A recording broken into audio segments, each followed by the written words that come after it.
Welcome to Talking Postgres, a monthly podcast for developers who love this database. I'm your host, Claire Giordano, and in this podcast, we explore the human side of Postgres, databases, and open source, which means why do people who work with Postgres do what they do, and how did they get there? I want to say thank you to the team at Microsoft for sponsoring this community conversation.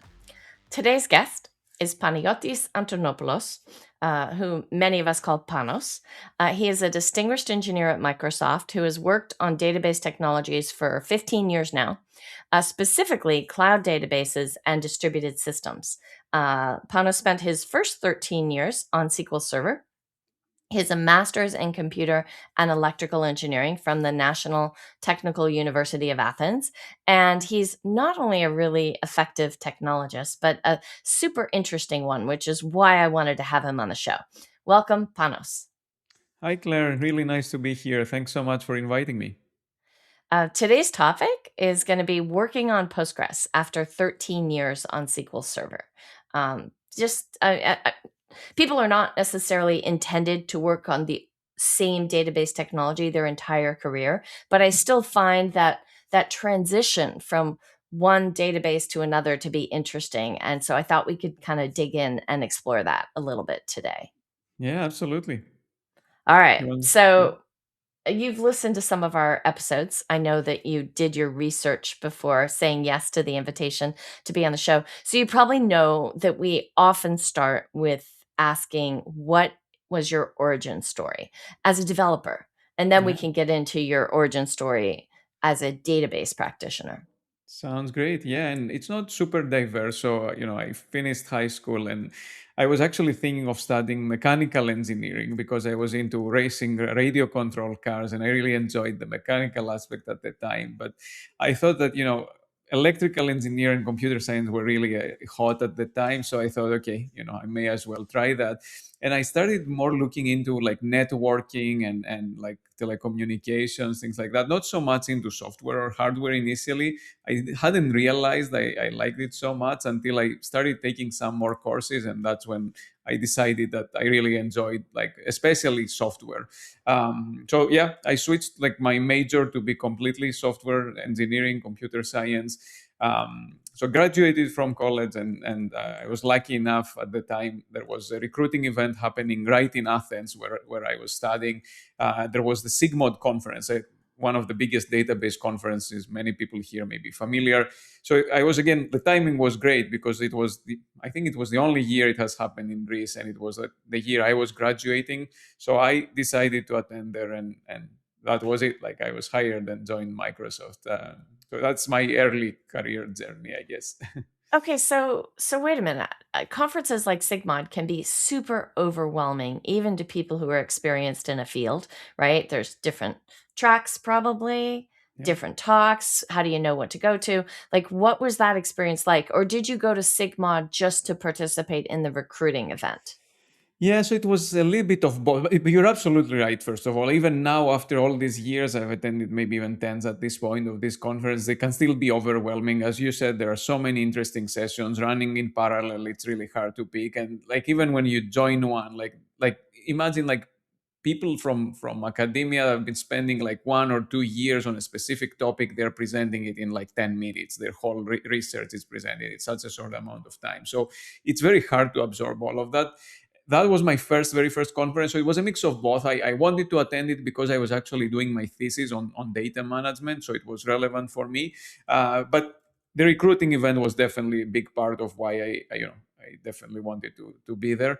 So I picked some sessions, like, and even now, like, it doesn't really matter. Like, you go there mostly to network, to understand what are the main topics being discussed, and then for anything that seems interesting, you have to go back and really read the papers and understand, really invest the time. Like, there's no way you can understand everything in such a short time, but you just get homework effectively when you go back home. So that was the same thing back then. Hopefully now I can absorb a little bit more, but still, the pattern is the same.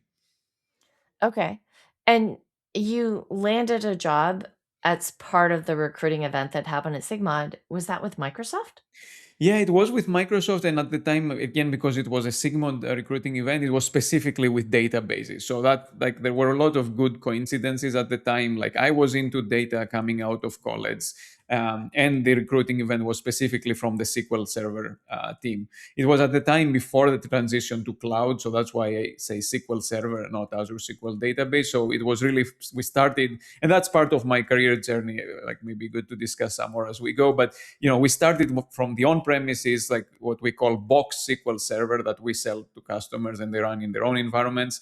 And then later we transitioned to the whole cloud service. But yes, it was with Microsoft, it was with SQL Server. Got it. Um, and this was in Athens, obviously. So did you start off working on SQL Server in Athens, or did you move to somewhere else? No, it was like for a job for Redmond, like Seattle area for the headquarters. So it just happened that the event, the recruiting event was there, and a few people from Southern Europe, Eastern Europe came over to just interview. But all the position was from Seattle, and actually that's an interesting story because I'm not a big fan of traveling. I've been to a few countries before, but in just a few days I decided, after having lived for 23 years in Athens, in my home where I grew up, just to take a plane to a place I've never visited before and come over to Seattle Redmond area and join Microsoft. So it was really big adventure, but it just felt right. So I immediately signed, and a couple of months later, when visas and everything were ready, I just flew over to Redmond. Okay, so you did fly to Redmond though as part of the interview process. No, not as part of the interview. No. The interview was 100% there. I met a handful of people that were there from the databases team. But then, the interview finished, I was hired. I signed online, I guess. And then when I flew, I really flew. I had never seen the place until a week before my starting day. So it was, it was Oh very my new. goodness. And you went from a place that is sunny and warm most of the year, except maybe in like the dead of winter, and just beautiful blue sky and gorgeous landscapes, to Yes, more cold and cloudy. rainy and cloudy. Yeah, I didn't know that. Like, I had done very little research. I was just super excited. Like, it was the domain I enjoyed. It seemed like a great opportunity. I didn't think of any of that. Like, I also am a big fan of windsurfing. It's a thing I cannot miss. And I didn't even know if there is a place to windsurf there. Like, I just thought, okay, like that seems the right opportunity to take. So I didn't even think about anything. I just jumped on it, and off I am. Well, at least in the Seattle area, you are near the coast. You still Yes. have beautiful vistas. You have the ocean, you have the islands Yep. nearby. Like, it's just maybe the temperature's a little different, but That's it's right. still a beautiful Temperature and place. precipitation is very different. Yes, but generally, yeah, it's definitely a very beautiful place. But it is a change for sure from even the culture and the climate. There is definitely a difference there. But it's still, I really have enjoyed it all these 15 years, as you said, that I've been here. So I want to, obviously the podcast is called Talking Postgres. And so most of our listeners have an affection for or actually work on Postgres. But before we dive into like your transition onto it, is there anything I should know or understand about like what parts of the database you worked on the most during your SQL Server and Azure SQL DB tenure? Like, Yeah. are you a specialist of some kind or more of a generalist? I would say, I mean, I would say a generalist. Like, I've worked quite a bit across the stack. I worked a lot in what we call metadata, like schema management, effectively, which also includes index management. And it's a fairly complex area about how you manage all the schema of users and how you build indexes, and so on. And then I moved over to security. So I spent a few years on security, working on some new technologies we built there. Happy to share more. But then eventually, I ended up working a lot in storage. So I think I would say I'm somewhat of a generalist. I haven't spent as much time in like core query processing and especially query optimization. I would say maybe one of the areas I haven't been as I haven't had as much expertise. But outside of that, I have fairly good understanding across the stack on operational database, to some degree analytics too. And the Okay. same, I mean, talking about Postgres, we'll discuss more. But I've followed similar route on the Postgres side after I transitioned. And then obviously these days you're a distinguished engineer, and I imagine, but I don't know if this is true, that you spend some time mentoring other people, architecting solutions. Like your job is probably quite different than it was when you started, 15 years ago. Um, Yeah. what was that like? Like that transition from being an individual contributor to becoming more of a technical lead to, you know, not just being responsible for your own work anymore. Yeah, that's a good question. And like, one positive thing is it doesn't happen overnight. Like, there are many levels you have to go through. So, it's each one of them is a step up and gets you closer to, the other end of the spectrum that you called out. And you're absolutely right. Like, mentoring people and guiding the team is a huge part of my job, as well as technical leadership, both product direction to a large extent, but definitely also the architectural direction of the services we're building. So, like, from the early days, I really like to stretch myself outside of my immediate work. Like, I was looking at the immediate things I have to do as table stakes, and I was always trying to push myself a little bit outside, trying to pick up some more areas just to broaden my knowledge, help the team in areas that I don't directly own. So, over time, stretching this further and further, it ended up in where I am today. So it was more of a continuum, I would say, where even for people in their early careers, like, as they're trying to stretch more and more and grow their expertise, grow their impact across the product, they will find themselves having bigger influence, bigger scope, and then eventually, grow into the more senior roles. Okay. Um, so metadata, schema management, index management, security, Yep. which is obviously hugely important, maybe more so than it's ever been before. Correct. Storage as well. Uh, Yes. and I guess before we move into the Postgres side of things, you mentioned the fact that you started with SQL Server and then you move more into cloud, and Azure SQL DB. Is there anything that I should ask you about there? Are there any stories there? Yeah, I mean, and again, we can spend a lot of time on it. Like, it has definitely a very interesting journey. Interestingly, like, at the time we called it Azure SQL. It was one of the first cloud services of Microsoft, and maybe even across the industry.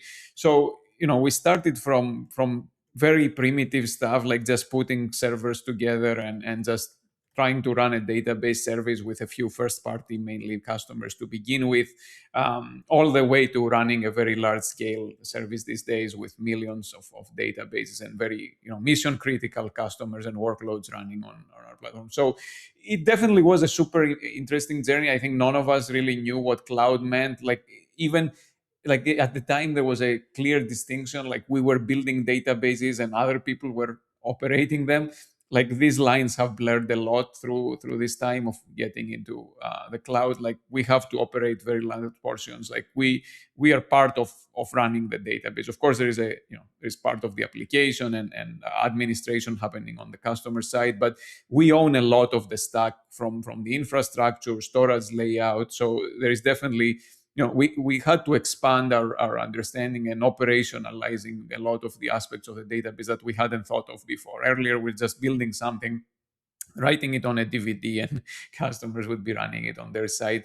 Like, definitely, cloud had us to stretch a lot to understand what it means to operate the database, especially at scale with the right availability and performance that our customers expect.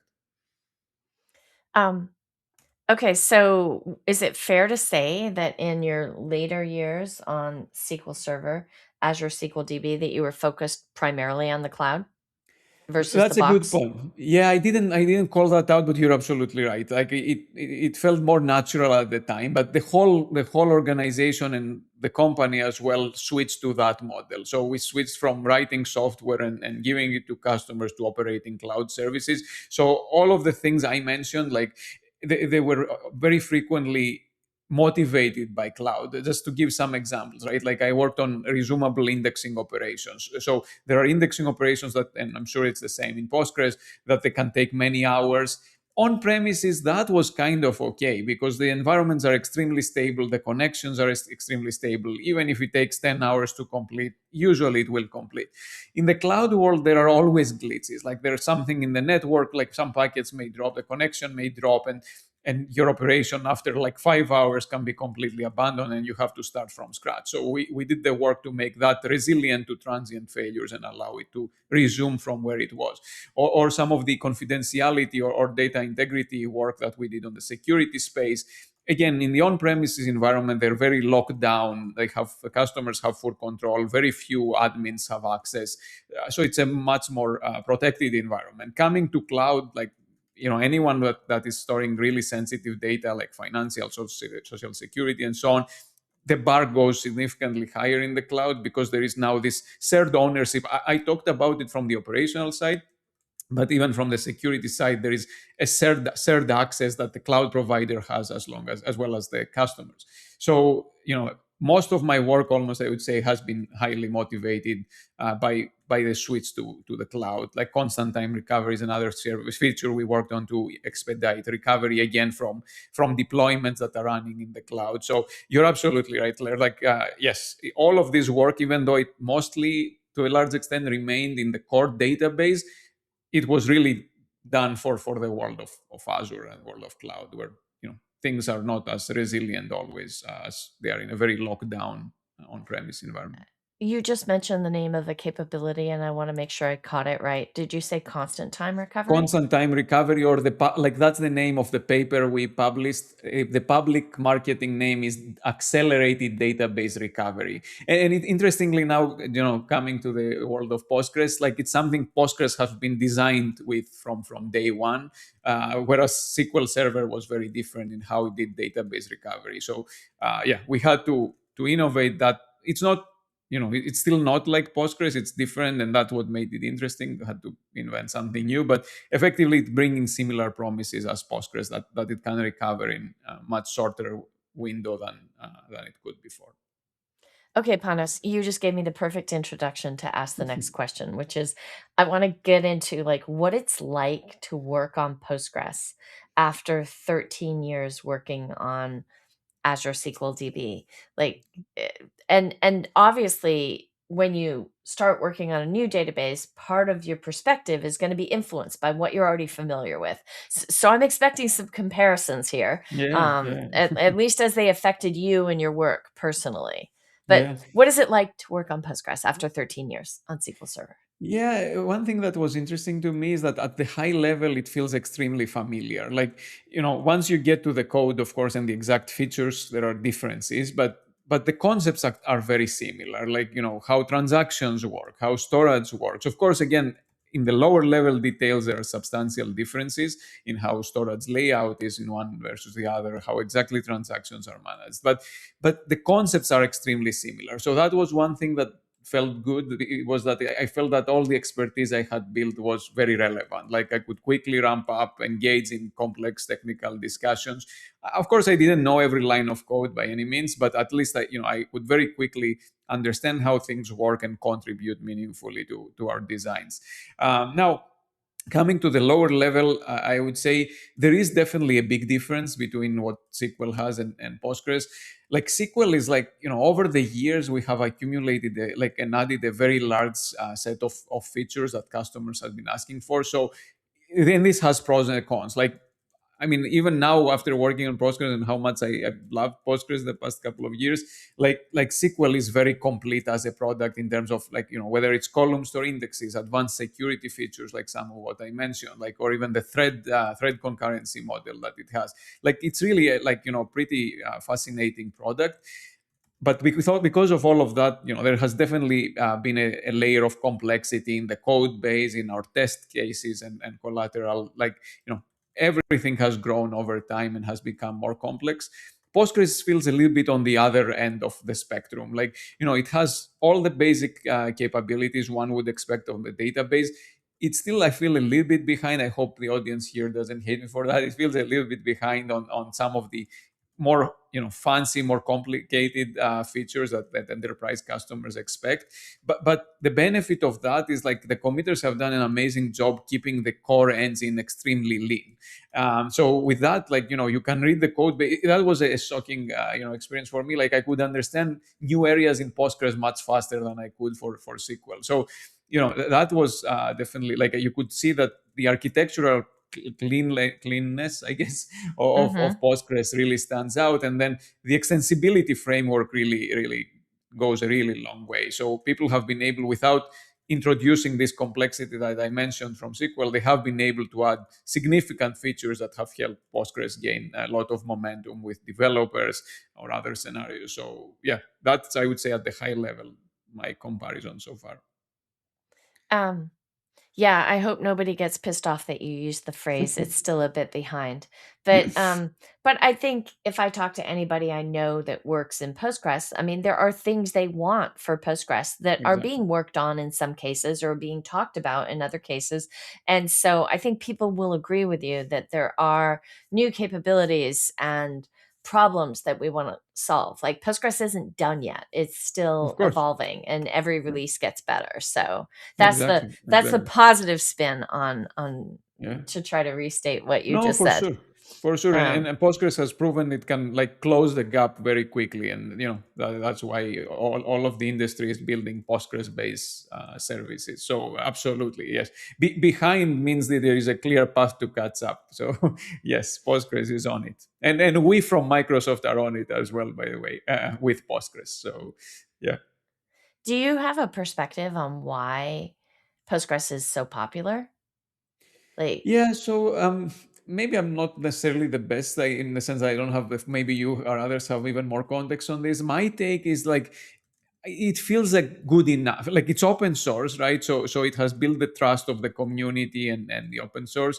And then it's like for a very large set of scenarios, it's good enough. Like, even many of the things that I mentioned and even I worked on, like the really high-end features, like that the top of mission critical and high security workloads really need, but the vast majority doesn't. So Postgres has made a great made a great progress over the past years, catching up with all the core database fundamentals. It performs very well for normal scenarios. So like, and even when I was thinking of transition, like I was doing some research of why people love it so much, and like that seemed to be the sentiment. People seem to be saying, why not, right? Like, Postgres is actually, it's free if you use it as an open source product. It's actually fairly cheap even in the cloud services, and then it just delivers what you all the basics you need. So unless you have a super like niche or complicated case, people seem to feel that it's good enough. Now again, I've spent a lot of time on SQL Server, so it's definitely a lot of goodness there,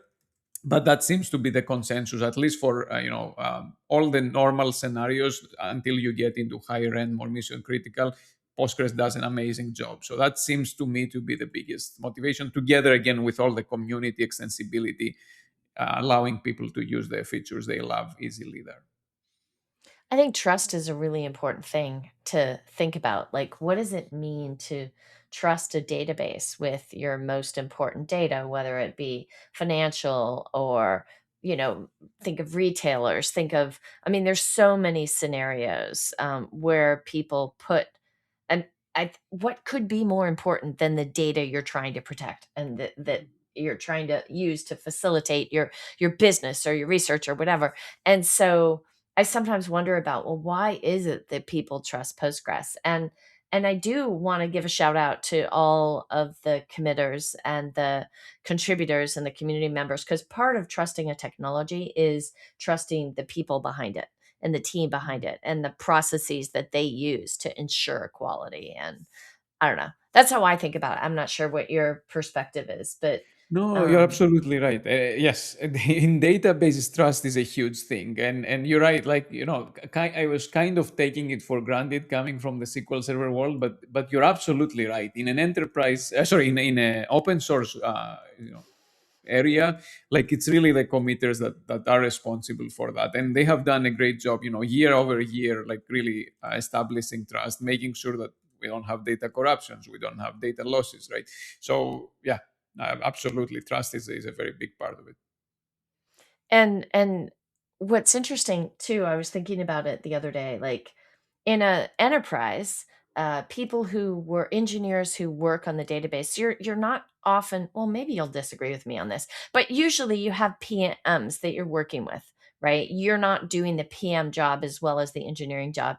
But when I think about committers and people who are working on an open source project, oftentimes in the same person, they are working on engineering, they are working on they are doing their own PM work, they are doing Yeah. community work and education work, they're helping organize a conference or giving a talk or whatever. There's like so many different functional jobs being done by the Mhm. same people. And it's just different. um, and I wonder sometimes if people appreciate that or No, realize it. you're absolutely right. Actually, it's a good thing to call out. Like, interestingly, my experience has been somewhat similar because I was always very motivated to pursue the product angle, like, participate in understanding customer scenarios, requirements, like figure out what are the things that we should be building to solve the customer pain points. But you're right, that is not the norm, right? In an enterprise, like, there is more clear role distinctions to a large extent between engineering and product management, and that's not the same in the open source. You're absolutely right that the same people have both to think what needs to be done, as well as go build it. So it's definitely, there is a multi-persona responsibility there, which is definitely complex to navigate. I wonder, do you think that's part of why you're a distinguished engineer? Like, not everybody becomes a DE after 15 years. Um, so is it has do you feel like that interest in the customer scenarios and meeting with customers and understanding those requirements has influenced your engineering work?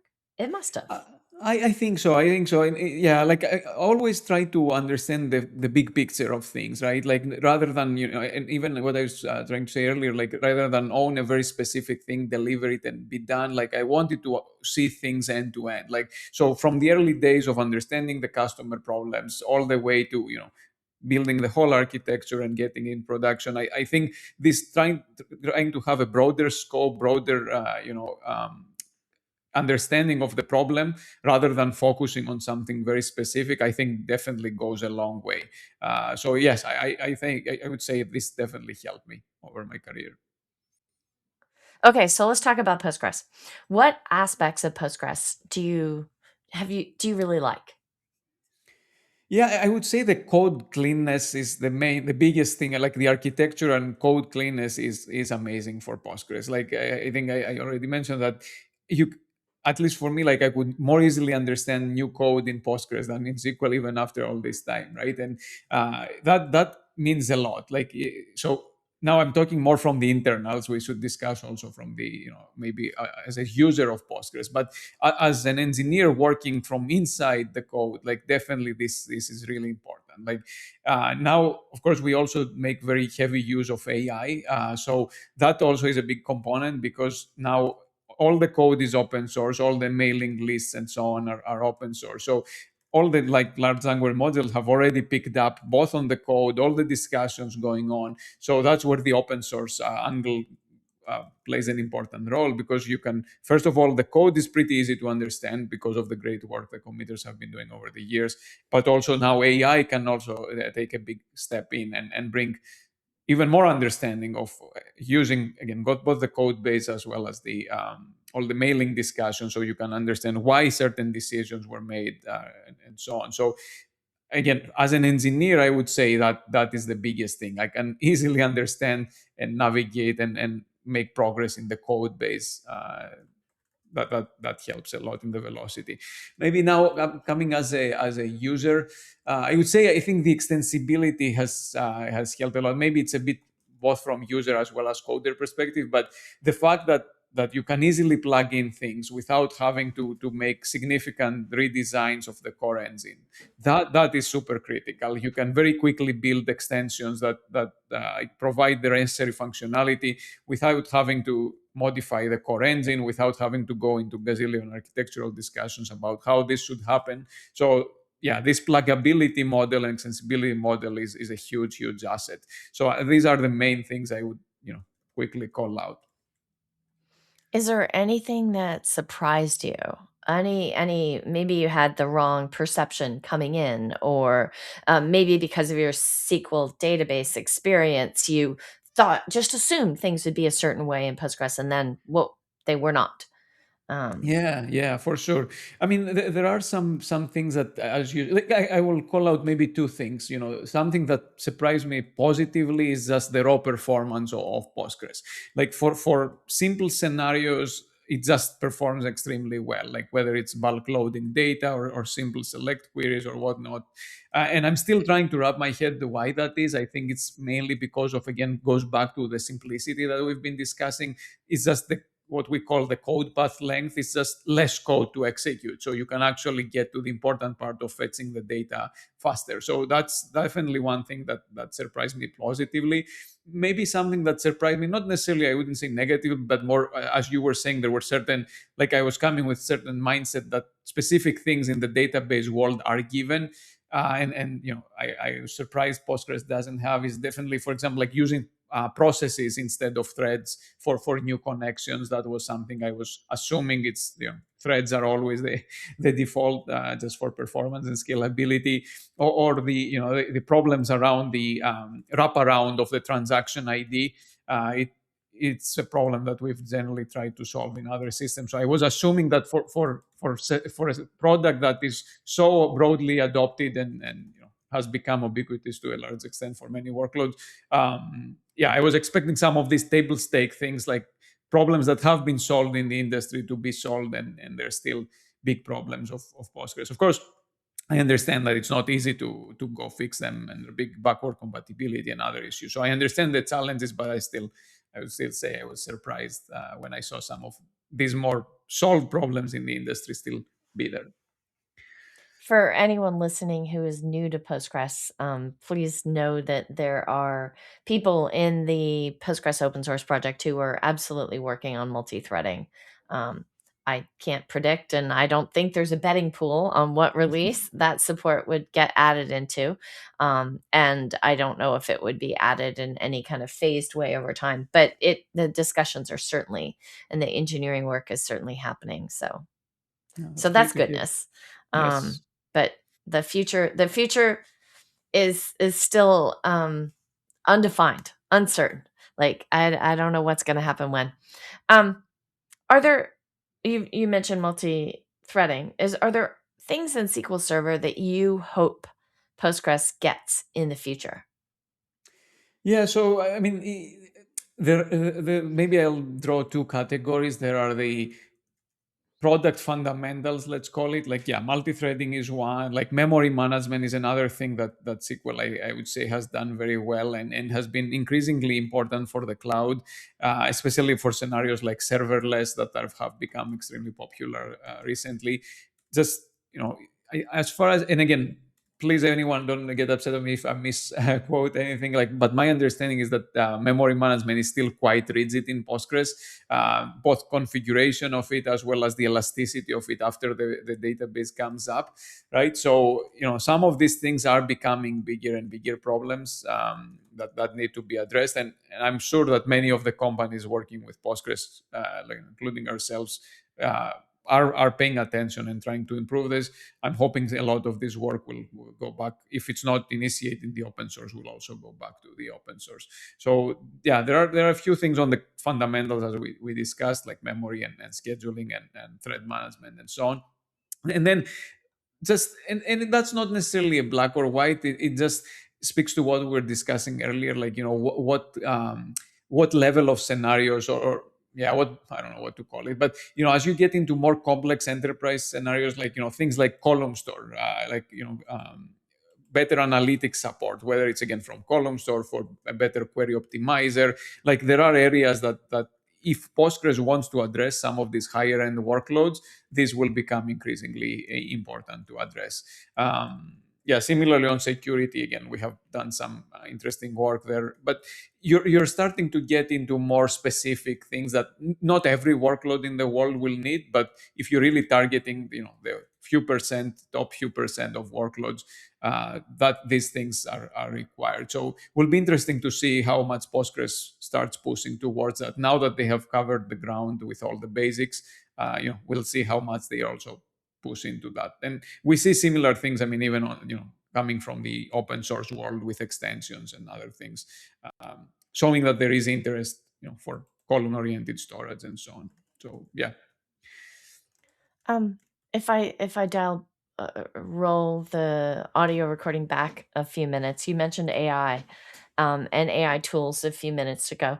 Are you willing to share like how and you may not want to dive into this, but I'm always trying to learn from other people about how the AI tools are changing their day-to-day work. What do you do differently than what you did, say, 3 years ago? Yeah.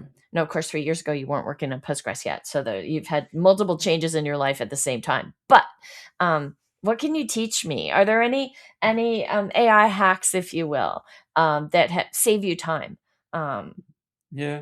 I mean, this is also a journey. Like, I will answer today. If you ask me again in 3 months, I will have, more complete answer or new things I'm doing. And if you ask me 3 months ago, it will also be different. But, I would start from, maybe let me explain a spectrum of how I would think about it. Like the very first thing is just understanding the code, right? And that's that's the example I used earlier, especially in the open source world, because the language models have been exposed to all of this data, whether it's the actual code base as well as mailing lists. It's extremely, the very first thing you do, it's extremely easy to just ask Copilot and give you answers about how things work, why they were designed that way. do you ask do you use the voice tools, or are you typing still?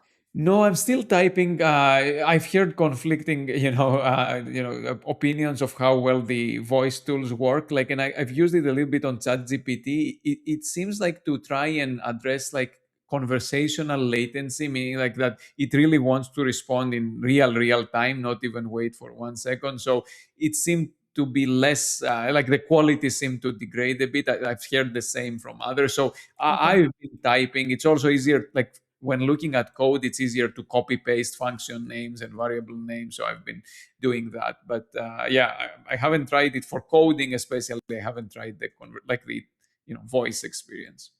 Okay, so back to the spectrum. Number Yeah, one, understanding the code, yeah, and as well as the decision making. And I just point out correct. that someone said to me once that one of the things they loved about Postgres isn't just that it's open source, but that it's open decision making. That Hmm. because the mailing list is Yep, public, you can see the rationale and the reasons. And exactly. that, like, particularly to engineers who are just getting started, that's a huge treasure trove of insight that normally you don't get access to in the world of proprietary corporations. So Yeah. it's kind of cool. All right. So that's number one. What else? Yes.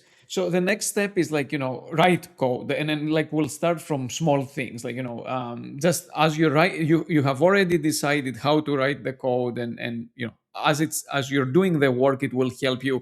And again, as we're exploring the spectrum, it can help you with small things, like, whether it's some, I'll use some dummy example, but list traversal things, or like anything like, granular code you need to write or test. It can do an extremely good job to write these things. So, and again, you're taking small examples here. Just you have decided, you have designed things, you want to execute on it. It will help you do that. The next step is actually brainstorming on even the design, right? So and that has, the spectrum has also become broader as models have become more mature. So it's that's why I'm saying in 3 months maybe my answer will even be more complete. Right. Um, but now you can actually brainstorm, architectural decisions and trade-offs, and we need to be careful, like, and that's why, I think our jobs are still safe, because somebody needs to verify that, what the models are saying is true and make the right final decisions. We're still accountable, but it really, they bring up a lot of good points and a lot of interesting trade-offs that, you can do a lot less research to think about than you normally would do. So it expedites your work significantly. So now, what I'm getting at is, like, you can actually brainstorm with it, you can co-design things with the models, and come up with a design, right? So that's the next step. And now the final step I've been exploring, in maybe two parts, like, I've been exploring recently, and it's gone surprisingly well, is to actually do the brainstorming, come up with a design, come up with a plan all together with Copilot and AI. And now actually start executing without writing any code or extremely little code from my side. So if you go through the whole like pipeline of co-designing, coming up with a plan together, and finally executing, uh, the Copilot or whatever tool you're using, like Claude, or of course we're using GitHub Copilot to most extent, it just has enough context, so it can actually do a very good job implementing things. And I'm not talking even about super small things, but even changing the storage design, for example, of your service.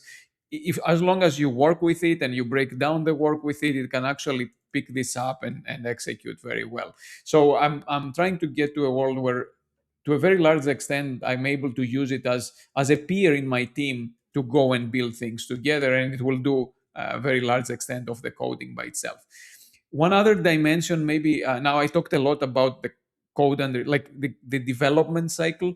The other part, and testing, the other part is the operationalization of it, right? Like, whether it's debugging test cases that failed in our pipelines, or even live incidents in production. That's another area where we're pushing a lot across the team to leverage AI and reduce the toil. I'm sure nobody enjoys, or at least almost nobody enjoys all these investigations and getting called in the middle of the night. So that's another area that we're trying to heavily leverage AI to go and help us with, whether it's test failures or even live incident investigations. Expedite these and mitigate even automatically in many cases. Um, I'm I take notes while we're talking. I don't know if Yes. anybody listening to the show knows that. So it makes it easier for me to remember exactly what you said, even rolling back 5 or 10 minutes. And you mentioned that you're not so pleased with the latency on the conversational latency of the voice tools that you find with Copilot. And No, actually, I was trying to say the opposite. Like, it seemed to optimize for low latency when you use the voice experience, and I think this degraded quality. So if you type it, it seemed to give you higher quality answer than if you talk to it. That's what I felt, at least. So they tried to optimize the like the latency aspect, but I felt this degraded the precision of the response. So what one of the people said on the Discord chat that I find to be true as well is that there are separate, like, third-party voice to text tools, and you use those in conjunction with the Makes LLMs, you're gonna sense. get a different result. And people tend to be much happier with that result right now. Now, of course, in Okay. 3 months, it'll probably be very different because these tools are changing so fast. So who's to No, say? that's great So to know. Yeah. I'll send you a link to one of those, and you can Excellent. see Thank your you. mileage may vary. Um, Yes. Okay, so let's get back onto Postgres and your transition from SQL Server onto Postgres after 13 years. Um, you've made that transition as a practitioner, as somebody who works on the databases themselves. But you already said that you've spent part of your career thinking about users and user scenarios and things like that. So, do you have any tips for developers or DBAs, people who run their apps on top of databases, for making that transition from one database to another, whether it's Oracle to Postgres or whatever to whatever? Yeah, I would still say similar answer to that's my feeling, at least, that your high level skills are extremely reusable. Like, the concepts are exactly the same, the high level problems are exactly the same. So at least I found myself fairly quickly, transitioning to this new world. Whereas if I had switched to a completely different domain, it would have been a whole other story. So I think people should not be super scared of making that jump. All your core knowledge is still very, very widely applicable. Where of course there is some differences is just as you start really getting into the weeds of specific performance debugging trouble, or even maybe some very extreme nuances of concurrency control and subtle behaviors that concurrency control and isolation levels, for example, just may have between databases. I mean, this is unavoidable, and it will be hopefully a small percent of your work. uh, Otherwise, I mean, the SQL language is largely an ANSI standard. Of course, there are subtle differences, but it's mostly the same. The way you approach the problems, whether it's storage fragmentation, query performance troubleshooting, or other things. Again, they're very similar. The exact tools and exact behaviors may slightly vary, but I would say that people should, at least my experience has been, they shouldn't be too scared of making the leap. They can reuse their knowledge, and of course, they will need to learn some things, but that's also what makes it interesting. So, yeah, I would advise that they shouldn't. Yeah, they should, if they have an opportunity, they should try learn, and that's what motivated me. To move to Postgres. Like I had spent quite some time on SQL. I knew most of the internals. Like it was interesting to see a completely different system and understand how all this works, but having the fundamentals being reusable. So the fact that the fundamentals, that those high level skills and knowledge and everything are reusable, that's huge. But at the end of the day, people are going to have to skill up on the small things that are different, For sure. right? And that's work, right? That takes time. Although I suppose LLMs make it easier and faster. Yes, So it's perhaps an easier transition to make today than it would have been 5 years ago. Um, absolutely. I have had two people on the show who both started their careers more in Oracle and then Mm, ultimately moved into the Postgres space. okay. Gwen Shapira and Jeremy Schneider. And one of the things that Jeremy Schneider created that Gwen gave a shout out to in her episode is this poster, if you will, called Postgres Happiness Hints. And it's chock full of those kind of just a bunch of tips about those small specific things that maybe somebody coming from Oracle, for example, should know about Postgres, about how to, what default timeouts and limits would be a good idea, or Very cool. kind of good logging best practices, or how to use connection pooling in Postgres and things like that. So I will include a link to the Postgres Happiness Hints in the show notes, just because I think for someone making that transition from another database onto Postgres, they're super useful. Um, and Jeremy actually made it as a poster. He made it years ago, but he updated it this year and displayed it as a poster at PGConf Dev, which is No. the annual Postgres development conference that happens each year in Canada. So anyway, he got more feedback from people there who were on the, in the room in the poster exhibit, and then he updated it again. So it's current. Excellent. Oh, that's great. That sounds like a great resource. Yes, because you're right. I mean, these little details matter and you need to learn them. So it's it for that can go a very long way. Now, we've had this whole conversation without me really understanding what in Postgres you actually work on the Azure side of things. So I'm assuming you're doing a lot of learning from the Postgres open source project. And obviously, our Postgres offerings in Azure have a major dependency on the Of course. the open source project. Like they are the open source project then made available as a cloud service. But I don't actually really know exactly what you work on. Yeah. Like I Yeah. think you work on HorizonDB, but you've got to tell me. What do you do? Yes. So that's exactly right. So and that was big part of the reason why I also joined the Postgres team. Like yes, so HorizonDB is my main priority, and just for the audience, maybe they're not as familiar with HorizonDB. So it's effectively our take for a disaggregated compute and storage cloud native Postgres offering in Azure. So this compute and storage disaggregation brings many benefits. You can scale your storage to many terabytes, hundreds of terabytes of data. It introduces the primitive of shared storage, so you can scale out your read replicas without having to duplicate your storage and spin up new replicas in a few seconds rather than having to see the whole new database.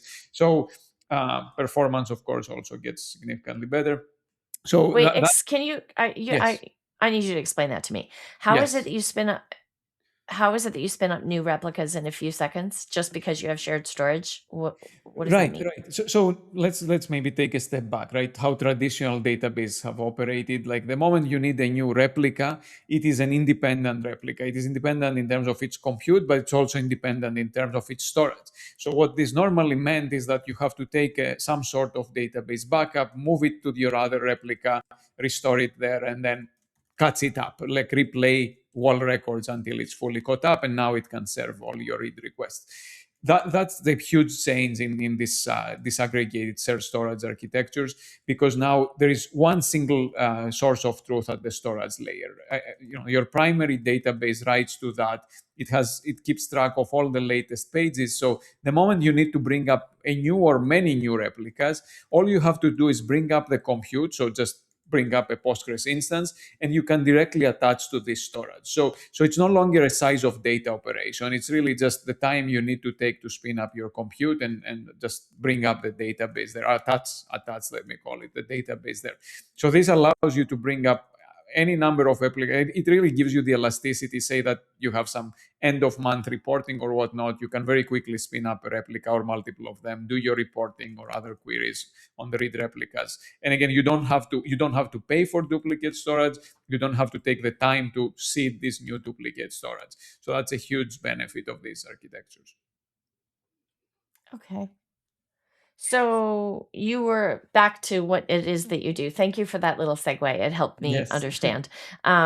So you work on HorizonDB, disaggregated compute and storage, giving you the benefits of shared storage, such as spinning up replicas super fast. Right. Tell me more. Yeah. I'll tell you more in both sides. So both what Horizon. I mean, for Horizon, the goal is to effectively bring up this new generation of Postgres in Azure, and we're even looking at, as you said, like we leverage the open source, and we're also contributing back to the open source, but we also want to take it, as much we can improve any gaps that the Postgres has. HorizonDB's mission is to do that. So our goal is to really serve enterprise workloads with HorizonDB. So whether it's in optimizing performance, like giving a huge number of IOs, like IO operations to queries and so on, that's a mission of Horizon. Now, in terms of my own work, I just naturally, most of the work so far has been in the core of storage, just because, as we were just discussing, the first part is to really move to from the normal traditional database architecture where computer and storage are fully coupled,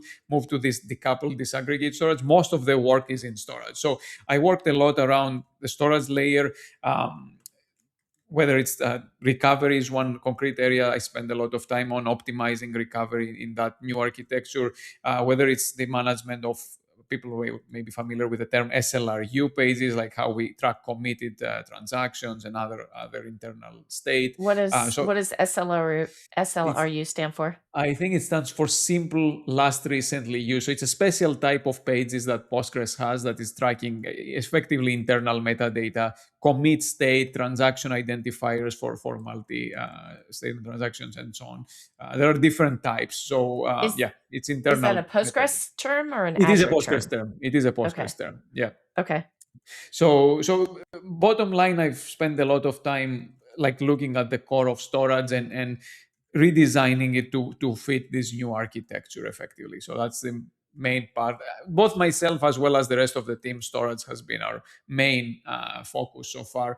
Of course, now we're also trying to bring new features around geo resiliency and customer managed encryption keys to really meet the enterprise promises that Azure always has. So, but yeah, most of it is happening at the storage layer. As HorizonDB grows and we get into general availability and beyond, I'm sure we will invest in more areas, even query processing and so on. But for now, most of the team is focused on the storage side. Now, I've been lucky enough to have had Adam Prout as a guest on this podcast. And the title of his episode was From MemSQL to HorizonDB, An Engineer's Journey. And we focused on his personal journey because he obviously was one of the founders of MemSQL, which is now called Single Store. They rebranded a couple of years ago. But he's been at Microsoft again for second tenure for a That's couple right. of years now, and very involved in HorizonDB. So I imagine the two of you must work together closely. Is that Yeah, fair to say? that's exactly right. We work together every day. So yes, that's also been a great collaboration so far. Like yeah, we're divided and conquered different areas of HorizonDB, and yeah, has been a really good collaboration. I think it shows up in the results of HorizonDB as well, from availability and performance. I think we've made really solid progress very fast. So yeah, Adam has been a great collaborator, and he has, as you said, a lot of relevant experience for Microsoft, but also more diverse background with MemSQL or single store. So yeah, it's been great having his perspective and contributions. Well, and in his episode, we also went through his origin story. And before he was at SQL Store or MemSQL at the time, he also worked at Microsoft, early Right? days in his career. Yes. So did the two of you work together way back then? No, unfortunately, I think I joined right after where Adam left, or around the time. I think maybe he was even gone by the time I joined. So had never met him before, Before unfortunately. But this, yeah, we got the chance to work together now. Yes, not in Microsoft though. Yeah, got it. not before. I mean, now in Microsoft. Yeah, Okay. yeah. So, for anyone listening who's like, huh, I've never heard of HorizonDB, just some context. Azure now has two managed Postgres services. So, the one that people are probably very familiar with, my gosh, they should have heard of it by now, is Azure Database for Postgres. And I think of that as like vanilla Postgres as a service. It is, the Postgres technology from the open source project made available as a managed service with all of the kind of things you would expect from a cloud service added on top of the open source project. And now, of course, we also offer Azure HorizonDB. And if you haven't heard of it yet, that's because it's brand new. Brand new, not in the sense of it was just written last month, but brand new as in the product just GA'd. Well, It's that did actually just still in happen last public month. preview. It is in Oh, public preview as of last month, so it hasn't thank even you. GA'd yet. So you're absolutely right. It is. I mean, we have been spending a lot of energy for some time now, but yes, for anyone in the public, it is brand new. I'm hitting my head against the wall. I know that. How did I get that wrong? Okay, people make mistakes. It's okay, Claire. You can handle it. Yeah, don't Um, feel bad. We have so, so but it many was a big, milestones. it was a big Yes, announcement last month. So, yes, yes, obviously, the foundations of Azure Horizon DB are Postgres. So for it's sure. built on top of the fact that this 30-year-old, 40-year-old technology.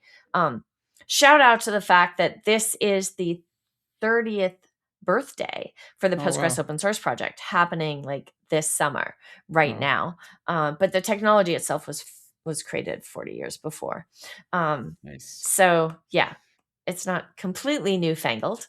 Uh, all right, so that's what you work on, and that's what you've worked on for the last 2 years now. Is it more than that? Yeah, no, yeah, about 1.5 year now. Yeah, still going. So it's been very interesting. I mean, as you said, like there was a big announcement, and that's because Postgres has gone a very long way in the industry. So we really want to stand behind it. We want to bring the best Postgres service in Azure. So that's our mission. So we released the preview last month, a public preview last month, and we're going into GA. And so on. So it's going to be a journey, and hopefully release a lot of cool things that people will be excited about. Um, I have a question for you, and maybe you can just help me get smarter on something. Um, I'm going to be giving a talk at Postgres Summit US in September, which is a rebranded conference formerly called PGConf New York City, which is probably Mhm. what a lot of people are familiar with that as. It happens in late September, early October. Anyway, it is the first time I'll have given this talk, and it's called A Secret Decoder Ring for Postgres Replication. And it's a beginner's guide. And there are people in the world who know a lot more about Postgres replication than I do. But what I bring to the table is that ability to explain something in a beginner friendly way. So That makes that's sense. that's my superpower. Not that I'm a deep Postgres replication expert the way that a lot of my teammates are. Because we have people, by the way, in Microsoft who work full time almost contributing to the open source project as committers and major contributors and things like that. Anyway, I'm just really curious. Like, have you worked on replication much? When you think about replication, um, how do you compare SQL Server to what people see in Postgres, for example? Because one of the things that confused me when I was brand new to Postgres is I felt like there were all these different types of replication. There was logical, there's physical, Yeah. there's streaming, there's synchronous, there's asynchronous, and it really confused my brain. Yeah. So, is it just a terminology problem, or are there really that many different types of replication? And is that the same in other databases? Yeah, I will say it's both, and I think it goes back to my earlier answer that the high level knowledge is reusable, but then there are the specifics of each engine. So unfortunately, SQL Server also has the same history. So maybe starting from the high level, as you called out, right? Like to a large extent, there are two types of replication. There is logical replication where the replicator just translates the operations happening into some logical operations like insert this row, update this row, delete this row, and they're logically replayed on the other side. So technically the two instances, the two replicas don't even need to be exactly in sync or aligned in terms of the physical format, or in some situations even the exact content of the table, like they could even diverge potentially.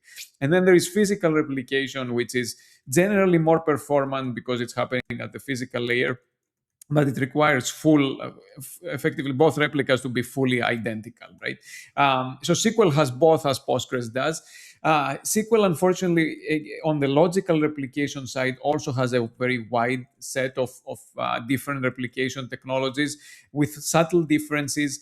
A lot of it is timing. Like, we released something, it had some trade-offs, and then we realize that there is another set of customers that require something slightly different. So for example, like some logical replications require the tables to be identical, whereas other allow more flexibility, even allow updates to happen on different sides and try to consolidate them and resolve conflicts. So yeah, there are, even on the SQL Server side, there are a few different technologies. I'm not as familiar with all the Postgres details beyond, again, that there is of course physical and there is logical.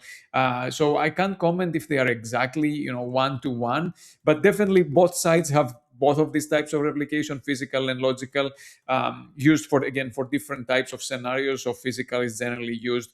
We use it also in HorizonDB to replicate data across our replicas. And what we're discussing, you can spin up a replica anytime. This is also using physical replication to keep the replica up to speed. And then logical replication is generally more flexible. It's used in scenarios where the tables may not be fully aligned. The schema may be slightly different. So it allows a little bit more of this flexibility.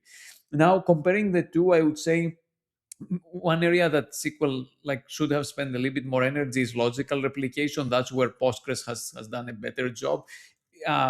It has become more and more interesting over the years. So yeah, Postgres has done a good job maintaining it. SQL now has put more energy back into it, and it's the right thing to do. Both of them are needed. So you really need both physical to be extremely fast, just because it's part of the core replicated services, just for resiliency that every cloud service needs. But then again, logical replication gives the flexibility for other customer scenarios. So yeah, both are needed, and both are important, just different in how they work. Okay. Well, we have gone through, thank you for that, by the way. It's going to help me as I put together my talk for New York. Yeah, So I of appreciate it. course. We've gone through a lot of ground. Is there anything else? Well, actually, one more question about Azure HorizonDB. If somebody wants to spin up on it, they've never heard about it before. Maybe they are a database practitioner. They're not a user, Yeah. but they're thinking about whether they want to work on change companies or work on a database or whatever. Or maybe someone's a user. If they want to spin up on Azure HorizonDB, what's the best place to do that? Have you written a paper about it yet? Probably not. No, we Not yet. haven't. And that's on our to-do list because there are lots of interesting new technologies we brought. Even though the architecture fundamentally is not brand new, there are lots of interesting, especially on the performance and reliability side. We've done a lot of cool innovation that we want to share. So hopefully that will come. In terms of reading, I think there were a couple. Adam gave the great talk at Andy Pavlos link. We should share that link. It's a part of the Carnegie Mellon database talk series, so there are lots of details there. And I think there was also a session at Ignite, like the Microsoft conference last year. But if somebody wants to go deep, this talk at Andy Pavlos CMU database talk series is probably the best to go listen to and learn. For higher level things, of course, our public documentation covers a lot of ground, but it's not going to go into the level of detail that was discussed there. So it depends on what level of depth and detail people are interested in. And hopefully a paper will come soon. But yeah, we've been focusing a lot on releasing the product that we haven't had the chance to write it up yet, but it's coming. Got it. So I'm looking at the CMU database group talk, and I love these tech talks that Yes. that the team at Carnegie Mellon, led by Andy Pavlo, has done for years now. Like even during COVID, right? They were called the Yeah. vaccination series, or the Yes. Anyway, so the talk is titled HorizonDB Co-designing Postgres and Azure for Cloud Native OLTP. So we will be sure to include that in the show notes. It's Yeah. a great shout out. And if I can find the Ignite talk that Adam Prout, I think he co-delivered that maybe with Denzel With Denzel. Yep. Rivera. Yep. I will include that one as well for anyone Yep. who wants to learn more. Okay, But it's so Postgres, just a quick remark. Like, there are lots of internal implementation details. And again, people who are interested into that, I'm sure they will love the talks. But at the end of the day, the intent is for this to be Postgres, right? So as a user or even, as a DBA, there will be some nuances that you may want to understand, but to a very large extent, if you're familiar with Postgres, it's just another, hopefully more performant, more reliable, just better service in terms of the storage architecture and so on. But the surface and how it behaves and operates is still Postgres. So any knowledge there applies. you know how a lot of times our brains, we like to take shortcuts and Mm. we like to slot something new into a mental model that we're already familiar with. And I hope my boss doesn't shoot me for saying this, but to my mind, I think of Azure HorizonDB as Postgres with a shared storage architecture. Yep, That's that's the model I exactly have right. in my mind. Is that, yeah? Yes, that's exactly right. That's exactly right. Shared log, shared storage. You're exactly right. That's what it is, and we're just trying to leverage this, more modern primitives at the storage layer to just boost Postgres even further. But functionally, it's still the same as you said with a disaggregated shared storage. Okay. So the point of today's episode, the focus of the discussion is working on Postgres after 13 years on SQL Server. And we've covered a lot of ground from your origin story through your perceptions of Postgres, comparisons to SQL Server, and then the work that you're doing today, which is on Azure HorizonDB. Is there anything else I should have asked you that I forgot? Something about any interesting stories? Like I'm curious actually about how you made the decision to do this. Like, did someone have to twist your arm, or did you have to go twist somebody's arm to let you make the switch? Like, what was that like?